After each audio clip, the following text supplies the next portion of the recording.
Well, hello and welcome to the 180th episode of the Adoption Podcast with me, Al Coates, and Adoption Podcasting's answer to Captain Birdseye. It was Judith Chalmers last year. So. Yeah, well, yes, a nautical theme, perhaps. Yeah. Anyway, Scott Casson running. You are looking bronzed and bearded and coiffed. Godlike. Adonis-like. I'll tell you. I don't know about Adonis, but yes. Thank you for the compliment. I will take it. I will Yeah, run with it. You're looking chiseled and like one of those Silver Surfer men type, aren't you? With your beard is looking very pointy. And Yes, it is actually. I've let it grow out a little bit. I'm thinking about going for one of them Viking beards. You know, the really. Really well, that would be the thinking man's adoption crumpet. I don't know what I'm saying. It would be Captain Birdseye, wouldn't it? Because he had like one of those beards. Yeah. So then you can nickname him. Absolutely. And we'd be beating men off with a poopy stick. How are you, Scott? Yes, I'm fine. Thank you, Al. I'm very, but no, I'm not even going to go there because I know there's no sympathy involved in this conversation. No. My social media has been filled with you in exotic climes. Yes, that's all I'm going to say on the issue. Mm-hmm. I know, absolutely. I know. Lots of lovely memories made. Lots of good new friends made. Old friends met. Old friends surprised when we went away, so they didn't know we were going to be there. So that was nice. Well, I was going to make a quip about cruising, but then I realised it was slightly inappropriate. Very inappropriate. Yeah. And how would you know what that meant anyway? Well, I've just Googled it actually beforehand, which was with hindsight's a wonderful thing. Yeah. You didn't click on images, did you? Well, or videos. How did you lose your social work registration? Well, I blame Scott. I googled Hampstead Heath or whatever it's called. I can't remember. One of the heaths in London is notorious for that sort of thing, shall we say? Yes, those shenanigans. Yeah. Anyway, but yes, yeah. Yeah. You know. Anyway, it's not that kind of cruising anyway. So no, it wasn't. Well, one presumes not. No, it's a terribly modern world. It's very modern world. Scott, I feel like I was actually looking, and the last time we had a sort of just a standard you, me, and a subject podcast was probably the beginning of December. I can't even remember, maybe even before then. So I thought, other than having a bit of news, a bit of catch up, then I thought we would delve into a subject that seems to have ignited some passion. So, where are you on the news front? How's things at FASD Ireland? You were expecting that question, were you? No, I wasn't. I actually wasn't expecting that question because it's just been super busy with just normal things, like everyday things, you know. And yeah, don't start me off on your everyday things, mate. Actually, because over Christmas, this is everyday thing. So over Christmas, we decided that we were going to get on top of all the subscriptions that we have to various things like Sage, which is our accounting system, and Zoom and Eventbrite, and all these sorts of things that charge you the air to use them. Cruising monthly. You're making it sound like FSD Ireland pays for my cruises. It bloody well doesn't. I'll tell you, my credit card company, I'm ignoring their calls, believe me. So, but yeah, so we decided to get on that, which actually caused a little bit of a kerfuffle when I was away, didn't it, Al? Because in typical Al Coates style, didn't really read the writing on the tin, did you, mate? Oh, I've shamed myself. I've shamed you. I've brought disrepute to the organisation. Scott, forgive me. Tell a tale. Yeah. Tell them what I've done. I'll tell a tale. So essentially, over Christmas year, we decided to get on top of all that sort of stuff because as an NGO in Ireland and all around the world, I guess, you can apply for a status with all these organisations to get either half price or just basic big discounts off your subscriptions and stuff. And of course, the podcast uses Zoom. So Al and I have been paying for Zoom out of our own pockets for the last however many years. 6. Yeah. And also when FASD Ireland first started, Al and I kindly gifted FASD Ireland the Zoom platform, didn't we? We did. There was the occasional moment where the podcast sort of There was a sort of a hybrid Crossover. mashup crossover where we did. I Al, arrived in a high. Al Coach popping in the meeting with ministers and government departments. Wrong Yeah. meeting out. Yeah, sorry about that. So we got the Zoom one when we were away, but of course Al didn't really listen. But Al does this a lot. I think you'd have to agree that sometimes you read stuff, but it doesn't really go in, does it? So, That's very but kindly put. It could be put yeah, much worse than that. yeah, it could be. And of course, the number of emails on the podcast inbox from Zoom saying that your subscription is going to cancel on this day. And of course, Oh yeah, of course. No, that makes so much sense now. Yes. So anyway, they were ignored as well. So so I got some very frantic messages when I was abroad saying, have you cancelled the Zoom? Yes, I have, Al, because we discussed this like at the beginning of January because we managed to get it for cheaper at FSD Ireland, and then me and you personally don't have to pay for it anymore. And of course, all of the meetings and stuff that you were intending to have couldn't happen because you couldn't record anything. Oh, because yeah, I had a proper moment. I had a guest, and the Zoom was just like not. I was thinking it's not something funny is happening with Zoom, and then it just literally kicked it out halfway through. So I had to apologize deeply to my guest, but that's fine. Yeah. Oh, well, that's anyway, exciting, isn't it? It's fine. Well, it's all fine fixed because now. actually All fixed.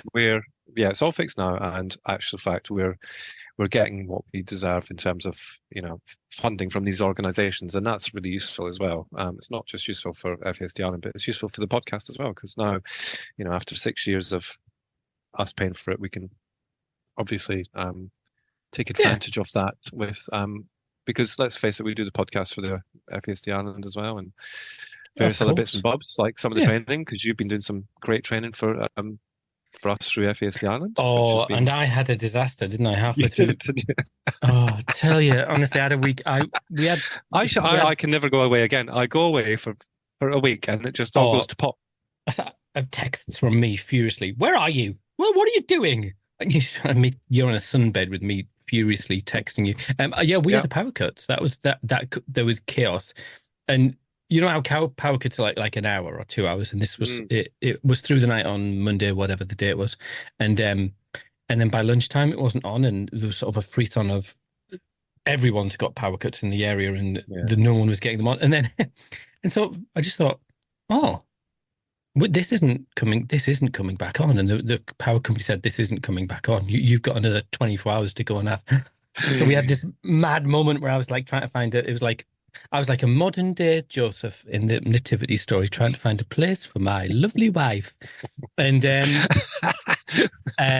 the assorted animals. No, well, so I had to find a disabled room. I was going to say that's some way to describe your children and a disabled person, but yeah, that's like really badly. And I like to think this is the episode where I lose my registration of looking through the contents. And so I managed to find somewhere. So I sat at home and I just sat in the dark. Now, can I just ask though, did you have like 4G? Yes, I did have 4G. Oh, you did? Okay, because like the majority of Ireland was also at the same time because it was that storm that went over, wasn't it? I wasn't here, so I have no experience. And unfortunately, the boys experienced a storm as well. They had no power, but they also didn't have any 4G. So I said to Brandon, I said, well, what did you do? He said, I lit a fire. Well, that was like the first thing that I started panicking about because I was thinking, okay, he's lit a fire and we're not there. And he's only 24. Oh, good grief. And I said, so what did you do? He said, I just lay under a blanket and went to sleep in front of the fire. I was like, okay, that's cool. And I said, what about Jacob? He said, oh, Jacob stayed in town till 11 p.m. I was like, for goodness sake. Oh, that's terrifying. So, but even like the lights on the motorway and stuff were out here. So I don't know if that was the same with you guys, but yeah, it's very strange. They've never experienced anything like that before. So I think it was quite a new experience for them. Well, it was odd because it was like resetting to back to when I was a teenager. It was like, there was no telly, but it was like, all right, well, I'll just read a book. So I read a book for a bit. A book I didn't think they could do that. Actually, yeah. That's a good point. Yeah. And then I got my guitar out. Oh, did you? Oh, did you have to find a duster first? What? Yes. Give it that no. I got my guitar out and I played little diddle. Anyway. Yeah. Bit of kumbaya. Kumbaya melody. The only thing I will say, the only negative about not being here when there's a power cut is they've used all my good candles, so I'm not a happy camper. All my posh ones. Burning Yankee The one, Candles. no, the ones for Christmas. The ones in the candelabra. Oh, so it's the best lit house in your little neck of the woods. Well, that's Yeah. champion. Um, Anyway, yeah. Anywho, so there's been lots going on, lots of news as always to catch up with. Mm. Our spouses podcast was well received. Three or four people listened to it. Yeah, I was going to say that. Yeah, Yeah, whatever. Yeah, yeah, yeah. nobody's bothered, are they? That's right. So if I can I give it a quick news update? Yeah, go on. Things that have been happening. So the first one is I contacted Helen Hayes, the Shadow Children's You Minister, did. if she would come back on, and she said no. Um, and I said, "Oh, please," and she went, "No, I really meant No, it the first time." I did see those emails actually. Uh, It did make me chuckle when it was like a no, and I saw you'd replied again. I was like, I bet he's chasing her now. He's going, excuse me, what do you mean no? well, I was a bit put out because I thought actually, I sort of said you can come on, and I don't. I said this is what we'd like to talk about, but obviously we're at election year. What's Labour's offer, to Yeah, our yeah. community? And they said, "Oh, we're just focusing on campaigning." And I was thinking, well, that's campaigning. So I emailed back and went, "Yeah, that." And they went, "No, she's busy. I don't know. Maybe she's, Filing her nails or something.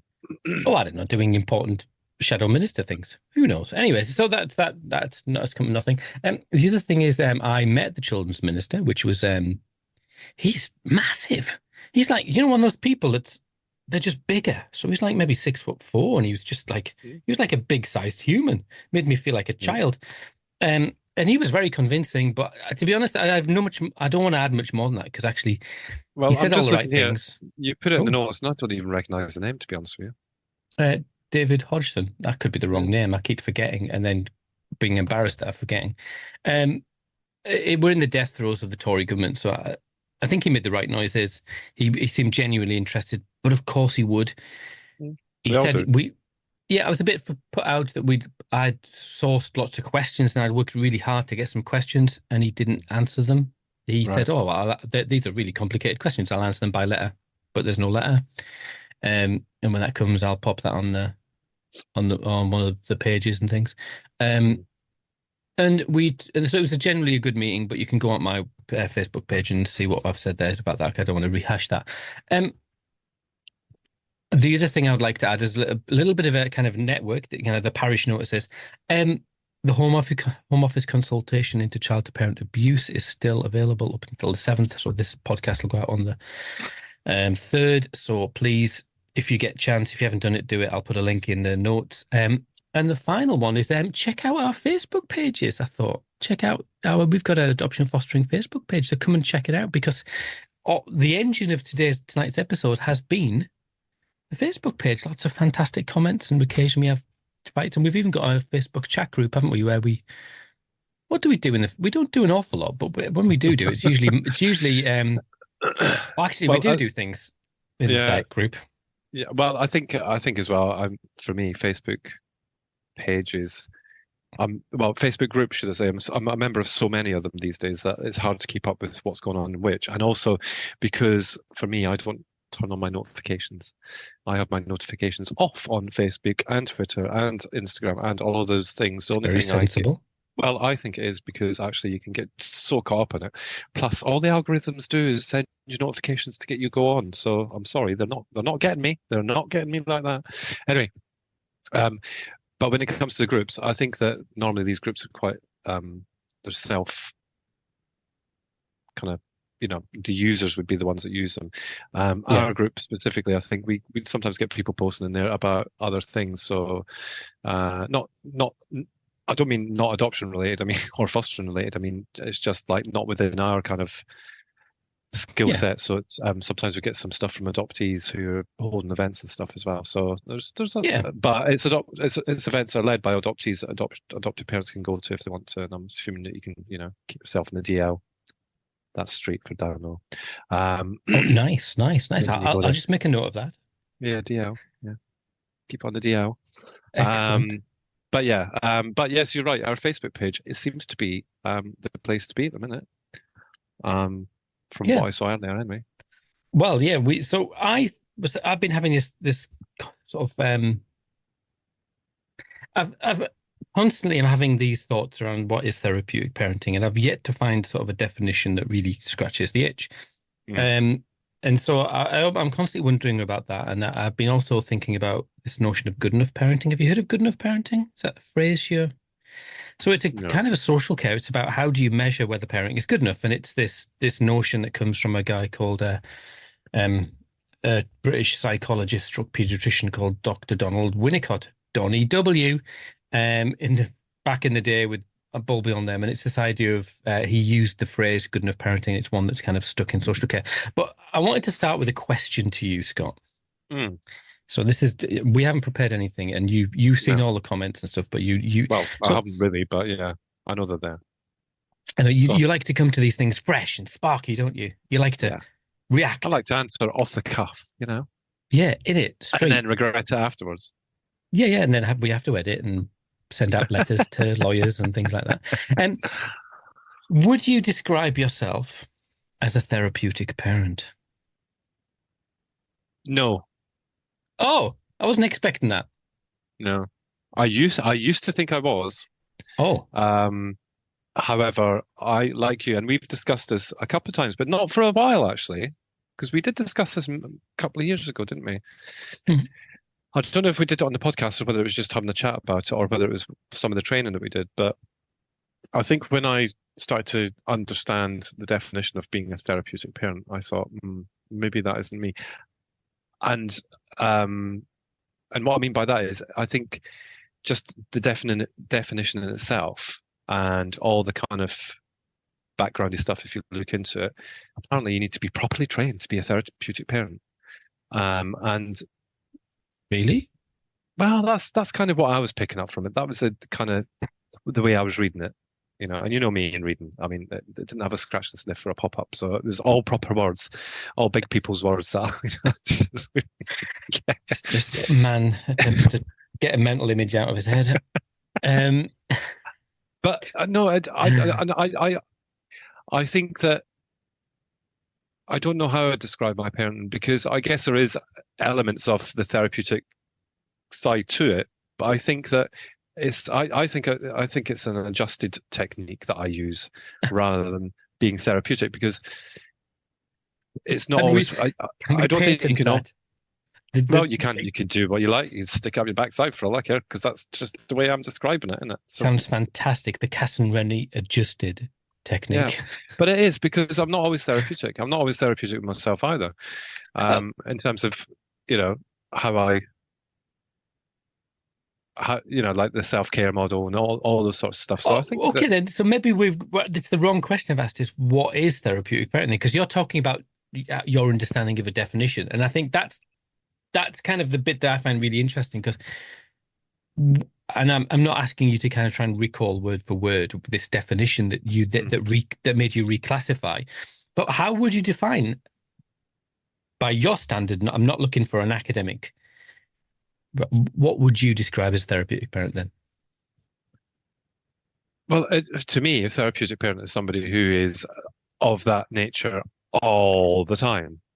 Right. Like they could have a child literally um, thrown a TV at them, for the 50th time in a day, and they're just like, oh, that's I don't can worry. understand you're quite angry right now. Exactly, yeah, that sort of stuff. Um, Oh, what? I Well, just I'm only saying it because you know it's happened. It's no, happened no. to you as It's well. just So. it's that kind of that limp sort But of like that's I can see you're quite cross right now. yeah, exactly. Yeah. And also I think that I think because there's so many different styles of parenting. I mean, I remember years ago where the first thing that when we went looked for support from the adoption agency after the adoption order was granted was they were offering us Webster Stratton, with all the other parents who, Yeah, yeah, and we were like, what, I mean, we were new parents, we weren't stupid, we knew, no offense to anybody who's had to do the Webster Stratton or who does the Webster Stratton, it just didn't fit for what we needed because it wasn't a basic parenting techniques and skills that we needed.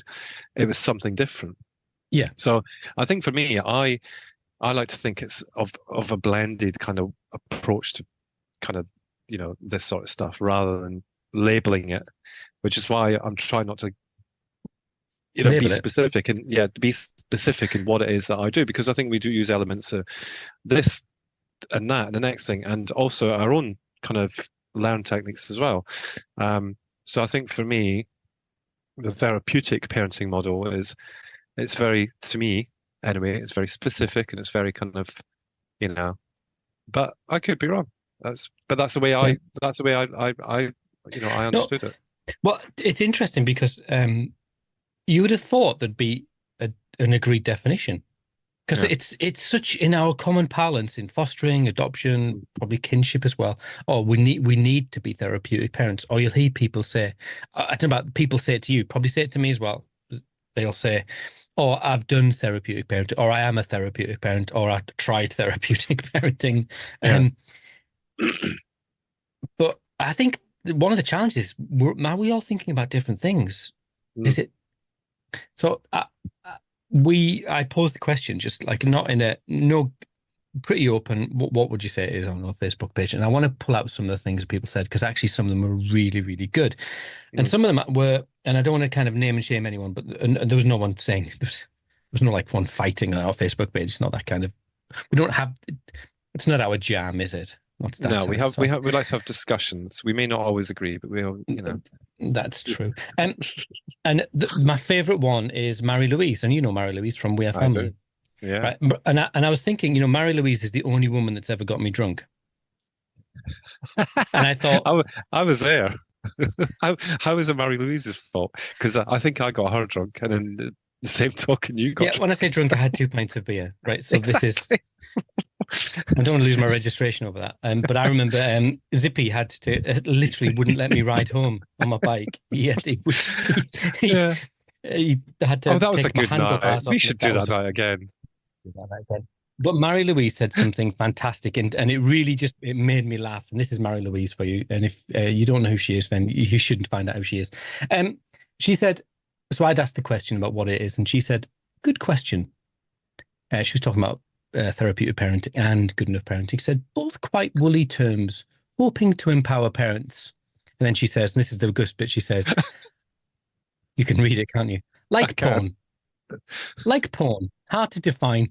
But you know it when you see it. I thought, well, we'll have to take Mary Louise's Oh, word for yeah, that. I know. But Yeah, I'm gonna have to have words with you, Mary Louise. well, you know what these Um, Europeans are like. oh, I tell you, they're Uh, so yeah. Um, but actually, she's not far off the mark, is she? To be fair, that's probably quite a really good description of it.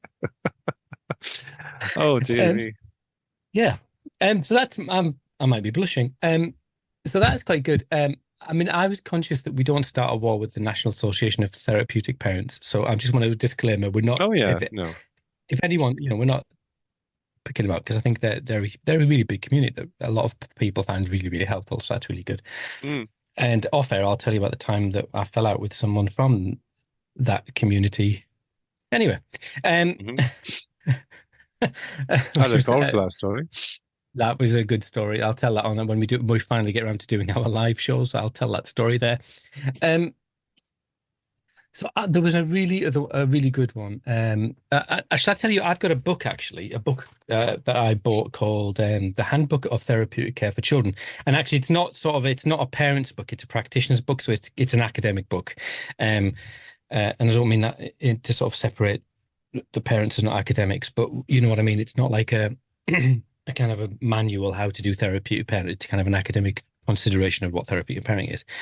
And so the book gives lots of definitions, but one I found really helpful, which is by I'll tell you who it's by because I'm gonna reference all of my things, all of my quotes. It's by Mitchell Tucci and McNamara. It says therapeutic care holds as its central tenet that children come to heal from trauma when the relationship network around them is resourced with therapeutic intent.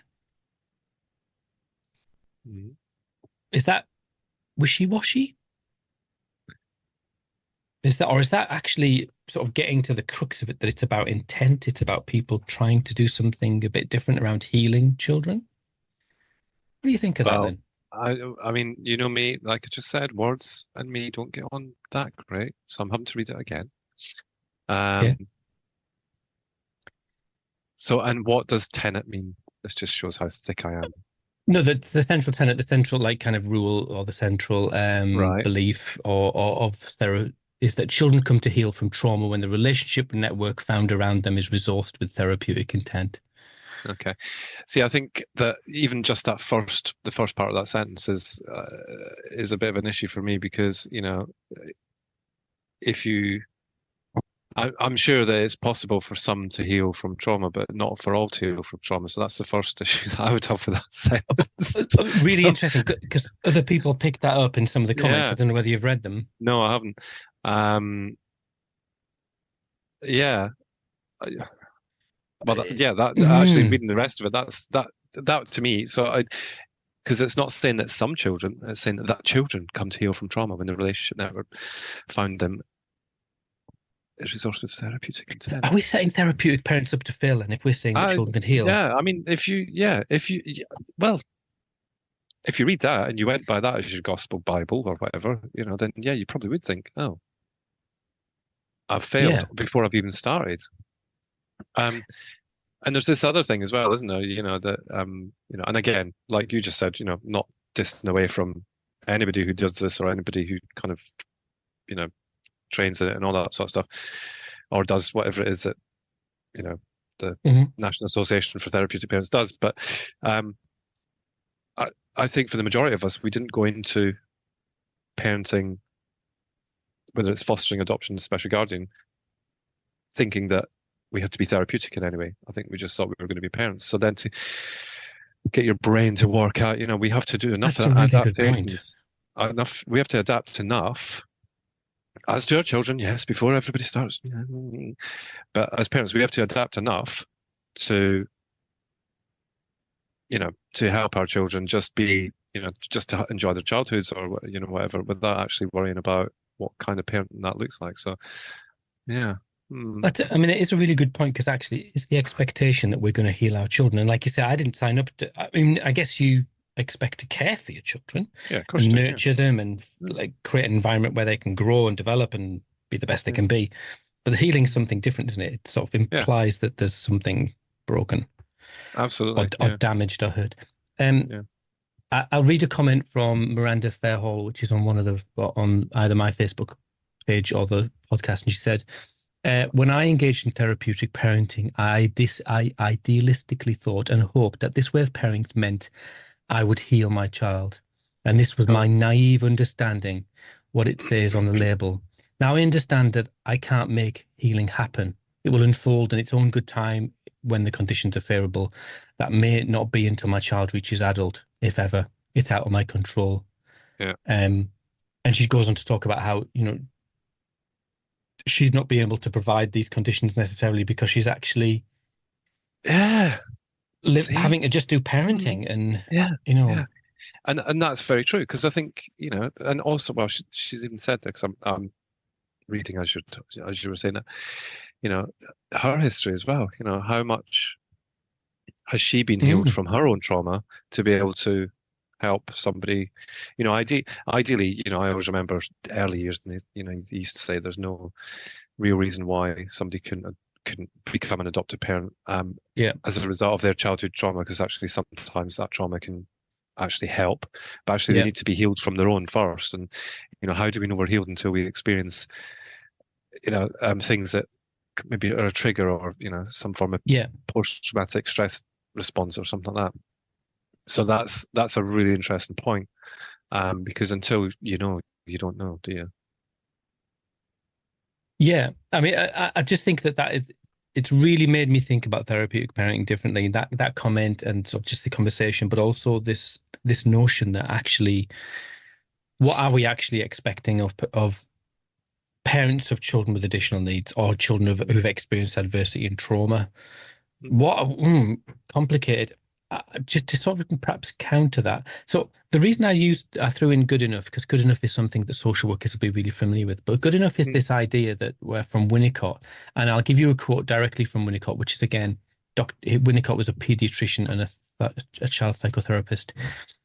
And so this is a direct quote, so it uses the word mother, but it's of its time, so yeah. it's mum, dad, Hmm. care or whatever.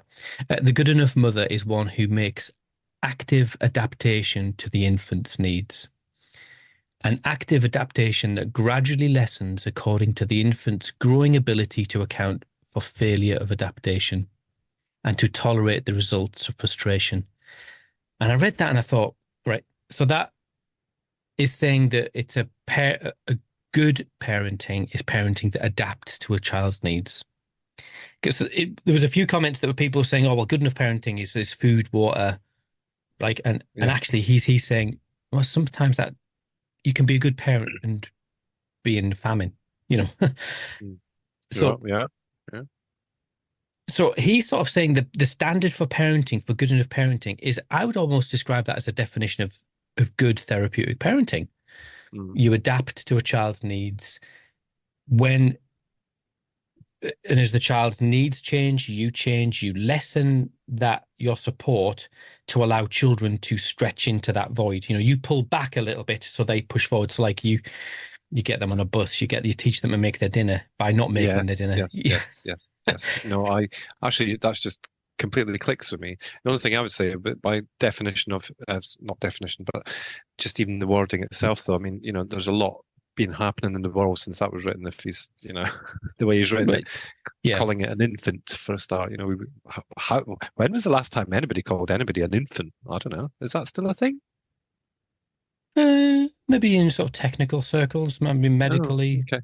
Well, see, schools, you get infants, don't you, in juniors? But yeah. But again, that's an old-fashioned term, isn't it? Is it? I don't know. Well, yeah, that's schools have been called that for decades. So I would be questioning the kind of thinking about the stuff that's happened since that was written in terms of, you know, generational change and, you know, all that sort of stuff. But actually, if what you've just said there at the last bit about, you know, allowing your child to kind of move on by you stepping back, if that's what we're defining as therapeutic parenting, then I'm the most amazing therapeutic parent in the world. Well, there's a fine line between good enough and neglect. Very fine line. Yeah, I know, but I'm thinking about Jacob as an example, because Jacob is he wants to be very independent all the time, and there does come a time where you have to say, okay, you obviously don't want me to help you with that, and you want to be this. So by giving him the tools to do the things that he wants. And, you know, a prime example would be when we moved to this house. We moved out of town. It was either we gave him lifts or he got the bus. And the amount of times that he was, you know, just constantly ringing for a lift because he, you know, he likes to be out with his friends. And that's all fine. That's fine. That's part, you know, we know normal, where he is isn't it? and all that sort of stuff. But actually, when you're having to go into town 3 or 4 times a day to get him, that becomes an issue. So rather than rather than restricting his movements, because actually, you know, we had no choice but to move out here because, you know, there was no place, you know, available, all that sort of stuff. But there's a bus service. So actually, why not trust him enough to say, okay, there is a bus service. So if you're going to do this, this, or this, you need to get the bus home. If you're going to do that, or that, then we'll come and collect you, kind of thing. So it's kind of choosing whether that was important enough for him to get a bus. And from there, he has developed his independence skills. So, you know, you step back and he's had to step forward, and absolutely, and the rate and speed and age of that, and what the whatever the specific subject is, to my mind, when we think, you know, and I guess there's some other comments, and I think there's a good one from Ellie Costello, who we had on recently, you know, Square Peg, who was a fantastic guest. And if you want to listen to that episode, please do, because she was an awesome guest. I think we talked to her for about an hour afterwards, and she just had us in tears, didn't she? She was amazing. She fried our noodles. And she said, in terms of therapeutic parent, she said, is drawing on evidence-backed neuroscientific approaches proven to contain and heal early trauma and toxic relational wounds. It's grounded in the science of attachment, containment, interpersonal neurobiology, attunement, I mean, this is the quality of our listeners, isn't it? And this is the quality of our comments. And guests. And guests, you know, on another Facebook page, you might be going, "You okay, hun?" But here, but on our better class of comments. That's half my Facebook friends. Don't slag them all. Yeah. Lol. It stands on the shoulders of ordinary good enough parenting and adds an additional layer of tools and informed understanding to reach a child who's been let down by adults and is withdrawn, distrustful, harmed, and acute level of care. I tell you, if someone needed to replace me on the podcast, it's her. But I think that's really No, interesting. I think it would be me you should replace, not you, because I Oh, wouldn't be able to come out with stuff like that. I think that's really interesting, isn't it? Because she's sort of saying, yeah, absolutely, this attuned Mm. parenting, which we've described, but it's maybe that next level Yeah, that absolutely. that builds Yeah. on it. But she sort of still hangs on that we're going to do the healing, doesn't she, in Yeah. that definition? Oh, yeah. And I think the attunement bit is quite important as well because, like we all know our children, we all know when they're ready to make those steps into whatever it is that they're going to do and stuff like that. And sometimes it might not be the right time, and we we might be more inclined to get involved in it with them, or whatever. I'm kind of talking about independence and stuff like that, which I think is at the moment for me it's quite a big thing because obviously we're in last year of high school and things are going to be moving on, so we're getting ready for that next level of independence. So I think that's really at the forefront of my mind for the this year. But I think when when you think about that, there's we tend to know what they're ready for by the time they get to adulthood. And whether they were 7 or 8 or 2 or 3 when they were placed for adoption as into the families, Mhm. I think you do get to know that quite quickly as well, because I think that if well, for the for the most part anyway, with the exception of maybe some parents who aren't that way inclined to be the proper parent they should be, I Yeah. think that we do learn very quickly because we you know we care about these children and we want them to be as independent as possible or live the lives that they want to live, kind of thing. So I think that's quite an important part for us to understand as parents, that we're never going to push them, like when we were kids as an example. We're not going to say to them when they're 18, right, off you go, see you later, bye, see you on Sunday for your Toodaloo. Sunday roast, kind of thing. Yeah. I'm not saying my parents did that, but that's why I moved out when I was 18, That's because kind of yeah. it was normal for that time, wasn't it? Exactly, yeah. So I think that's quite an important thing to recognize within ourselves, that actually we will know the stage that our child is at.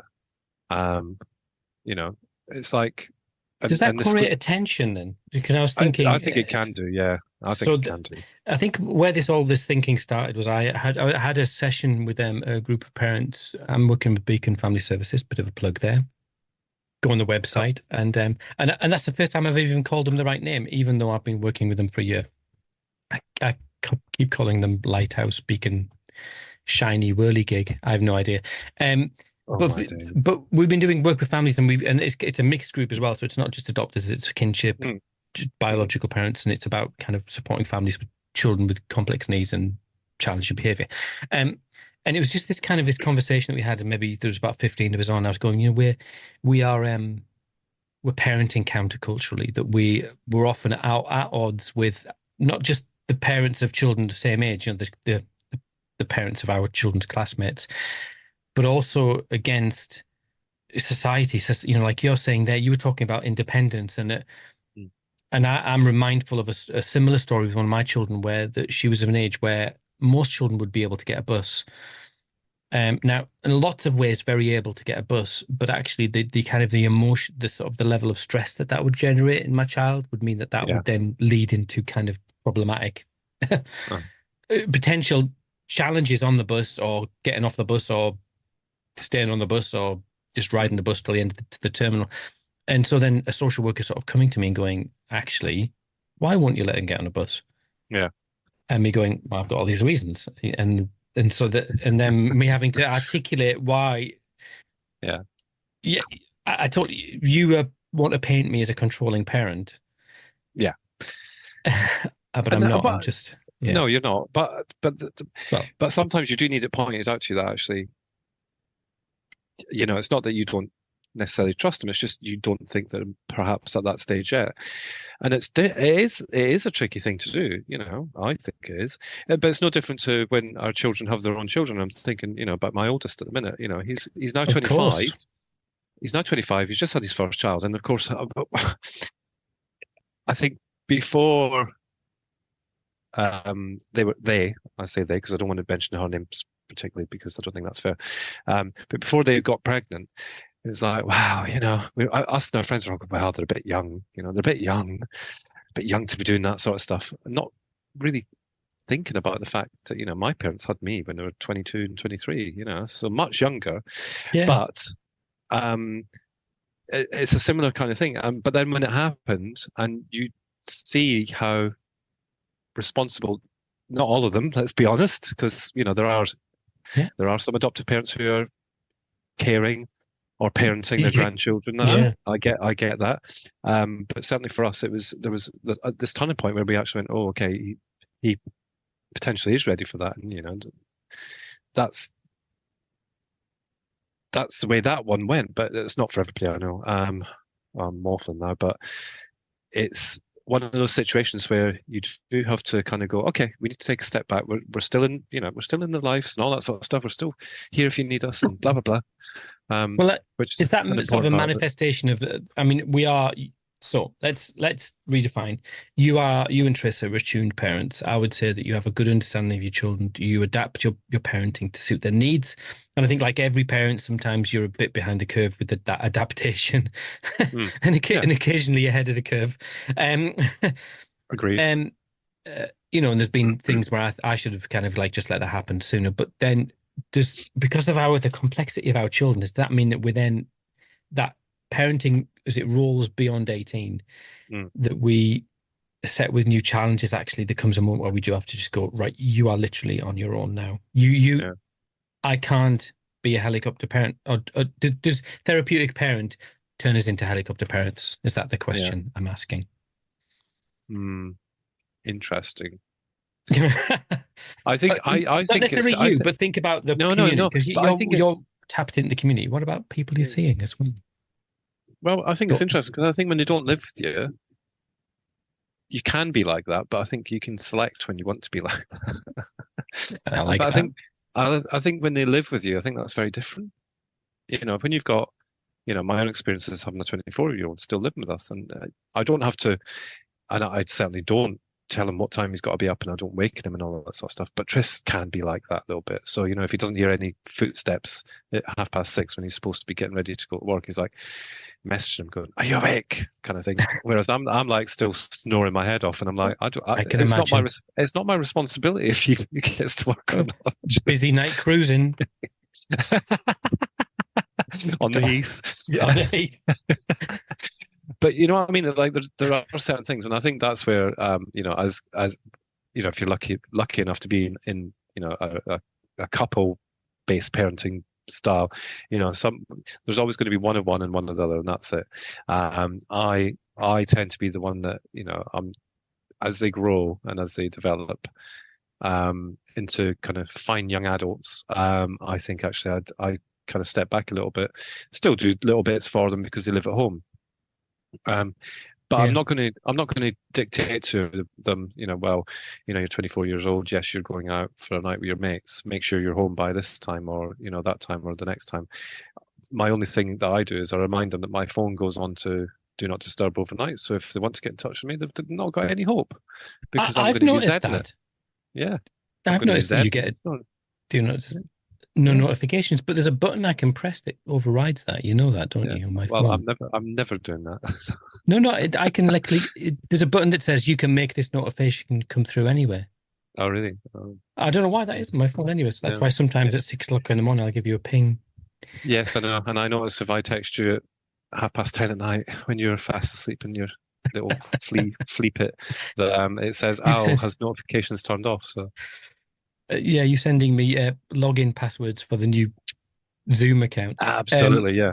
Which But oh I think I think you could talk about this one, and you could go up to the age of 40 and 50 and discussing it. But I think that certainly when they're younger adults, I think that the temptation is to helicopter parent for everything. But I think it's again there comes a stage where you have to go, actually, do you know what? They're 21 or 22 or 23 or 20, 25, whatever age you want to go up to. But you can't keep on kind of putting yourself through that, as yeah well, because yeah. There you're comes a still moment where parents you, at the end of the day, yeah, but it's like sometimes you do have to kind of take that step back for your own mental mm. health. You can't keep on, you know, Which sort of leans fixing. into the comment by Miranda on the Facebook is that idea that actually we do our best, Mm, but the responsibility for healing is maybe we're part of that picture, but it's not it doesn't let rest solely on our shoulders. mm, Um, but actually, in having this conversation, it's made me sort of think through actually. I have a sort of a working definition of therapeutic parenting in my head now. That's sort of halfway between good enough parent. It's good enough parenting plus that it's informed by science rather than just standard attunement. It's a sort of it's a parenting informed by science. But the other thing I would also take off, which is that idea that you are not responsible for the healing, because actually I'm not sure that it's particularly healthy. I don't know. mm. It It's does a put burden. yeah, I was going to say it puts a lot of pressure on people to feel that they have to, not that they have to, because I think we all want to. We'd all love to just be able to Yeah. wave a magic wand, wouldn't we? But I think putting that pressure on a parent to heal their child from the traumas that they've experienced is a lot. And I think for if you think outside of your family unit and the kind of therapies and counselling and all that sort of stuff that you can access these days, I think that's probably going to be more helpful, or in addition to good parenting, shall we say, and realistic parenting as well. Scott It's a bit crazy. Cassanelli, realistic Well, parenting for beginners. We should start a course. Scott Cassanelli, tired parenting for um, you made me weary lose my adopters. yeah, you made me lose my thought process now. But yeah, Well, no, I mean, I think there's loads of really interesting, and I guess I would like to. I do not need to kind of draw the conversation out, but I think that if no, people are interested, I will put a link to the comments in our Facebook pages because actually there's loads of people, and there's too many to name who've Elaine Amy's in there, mm, Becky Poole, um, uh, Nikki Lawrence, loads of different people have kind of come in with a different slant. It's really interesting to yeah, see that actually something for a phrase that's used so widely, there's actually no real consensus on what we're even talking about. And you can mm, see some people like literally rolling their eyes at the very mention of it. Um, so yeah, I think it's really healthy to sort of just question what the hell do we mean by therapeutic parenting? I think I've probably told you this before, but I think sometimes I don't want to be cynical, but I think sometimes the worst case manifestation is that a local authority says, "Oh, we put you on a therapeutic parenting training course. Therefore, what's the problem?" And yeah, the other one is that people write a book and call it therapeutic parenting, and it kind of catches that tidal wave and it taps into people's desire to be one. And maybe there's lots of answers to that. Hey, oh, well, that's interesting. There you go. mm. That's an interesting, an interesting conversation actually. It's got me thinking really. So yeah, So, and I the end of think the as well. conversation. Sorry. Well, I was just going to say because I don't hear too much about therapeutic parenting these days. So is it something that is used as much as it was a couple of years ago in terms of discussions? Because I mean, well, I don't use Twitter stroke X as much as I used to do. And we used to have, really kind of thoughtful and fruitful conversations there about things like that. So is it just the case that we're not being as social anymore and we're not talking about it, or is it still being kind of Hmm. discussed in the same way? Or I think oh, Facebook has sort of has become the place to have those conversations. I think that yeah, Twitter is just people are not going to play nice on Twitter. And so if no, you mention adoption, you're going to get a level of sort of I was not going to say vitriol. I'm going to say people sort of searching the word adoption and then sort of mm, jumping onto that timeline. And regardless of what the conversation's about or the right, context of that they're gonna drive the conversation a certain way, and it could not necessarily get pretty. On Facebook, that doesn't seem to happen anywhere near as much, if at all. So it's a bit of a safer place, but it's a bit more. You've got to say who you are on Facebook, yeah, or yeah, it's a bit more effort to be private, isn't it? So I think yeah, true, that's yeah. good. Oh, So how my the part. tables turn. Oh, how the tables turn down with the kids. So my question then is, would you then? having had that conversation, would you then actually consider yourself to be a therapeutic parent? Yes. Excellent. Yeah. Nice So I'm chat. gonna, See you later. yeah, bon Jovi. That's this week's therapy. Yeah. And how do you feel about that? Don't But social work really, me, Coates. but how are Don't you social really? work me, Coates. But really? So I'm, this is all I we do can't is we wait. just learn Four how to weeks say the time. same thing. What? Four Where are weeks you going time. now? No, no, 4 weeks time. You're going to be on your own, and I'm going to have to ring you every day to make sure you feed the cats and the dogs. Oh, I know. I know. Sh- She's Oh, going. she messaged me. She messaged me. Don't you worry. What did she message you? Yeah. What did she Shall I read? say? I'm Yeah, gonna. read me the message. No, don't. No, don't read the message. Oh no, I've got to. I've got to. Dear listener, you're about to have an insight into the Coates' life. Oh my goodness. I'm with fear and trepidation. I listen. Ah, where is it? 23rd of January. So that's last week. Yeah. So Yeah. came home from hotels. Cats were starving. Dogs had no water. When I get home from Australia, they will all be dead. Just yeah. Yeah. So if you are looking to get rid of a few animals, I would get rid of them rather than kill them. That's what I'm saying. The dogs have got a good chance of surviving. The cats, there's a sort of there's a bit of a standoff going to go on. I'm going to feed them once a day, and if they don't want to eat it, that's fine. I have to admit to being the very same with my cats. And if you do you know what, well, as in I don't overfeed. I came back yesterday, and all the cat balls were like volcanoes full of biscuits. Yeah. Because a teenager and a young adult just go, oh, do you know what, if they don't, just it'll save us doing it every day. Yeah, yeah, um they'll get weaker and weaker. exactly, yeah, but they don't like to eat like that. So it's like I just have to, that's what I thought of yesterday when I saw that. I was like, that'll be Alan in 4 weeks time, and just say, Yeah, oh, do you know what, I'll just leave the bag lying on the floor and they can help themselves. I'll just it will be like spitting sawdust in here. I'll just open the bag and empty it on the carpet and just say crack on. No, Oh, that is actually a vision that I can see happening as well. That's the issue. yeah, it is interesting. I'm trying to work out. I've got some work things I've got to do, so I'm trying to work out what to do with a 12-year-old. Like, can I put her in the airing cupboard with a block of cheese and some water? Is I'm that sure that would be absolutely not fine. not fine? So she might have to Not accompany fine. to me to some Yeah, things. No, she's it's yeah. all sorted. We've Of course it is. negotiated with some of her siblings, so that's Yeah. absolutely fine. Yeah. So I'm not. I'm going to kind of be my little wings are going to be clipped a little, and I'm going to be in They charge of are. making sure the dogs and the kids and Anne are all Are fed all and cared for. yeah, be steak You'll have every to put tea a for penny every on. dinner for night. Yeah, yeah, You have to put your little penny on of an evening, and yeah. I can see you It's odd sweating because at the it's thought these of it. much. It's odd because these children that I've literally raised, and I was a full-time dad for quite a while, Yeah, like you, and then yeah. they've sort of got to be young adults, and they're kind of going, "But how's dad going?" I literally raised you. I would make your breakfast, your dinner, your tea every night. I would change your Uh-huh. nappies. I would wash your. I don't think washing was still probably much Paul's. I would do all of that stuff, and they're in their heads. They're 18 and have gone, "Oh, Dad might die in 3 days." Yeah, They're going, "You absolutely. Yeah, cheeky rascals!" So I'm going to teach yeah, them. I'm going to be cooking.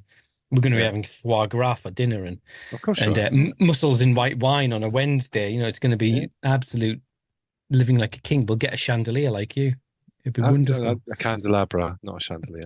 We're gonna have a candelabra. We'll be drinking wine out of deer horn. Goblets. We'll Yeah, goblets. goblets. Yeah. I tell you, it's going to be like a Jacobean banquet every night for tea. Yeah.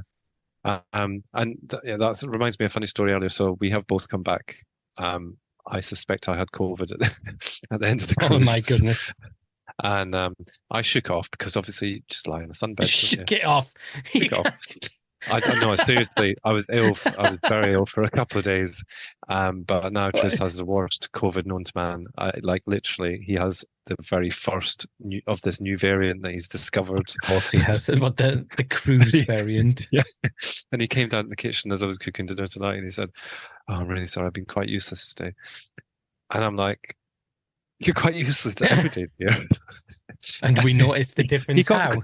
he got rather offended because he said, "Well, I'm really sorry you have to do everything around the house." And I'm like, "Well, nothing's changed, love. Just because you've got COVID." Oh, yeah, we've been missing the grumpy person. That's the Exactly. thing. No one's been able to be grumpy today. Oh, Yeah. that's fantastic. I did love it. I maybe end on this, and I don't want to draw you out onto the rocks and your embarrassment of you on cruise, but it was clearly you were having a fantastic time because there was a couple of photographs of you looking slightly the worse for wear. And Really? that Me? what, yeah.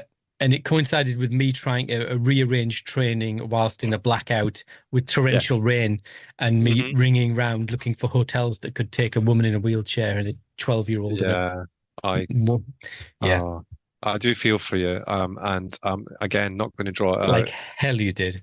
But there was one text that I did laugh at when I read it the next morning that I sent to you after one of said evenings.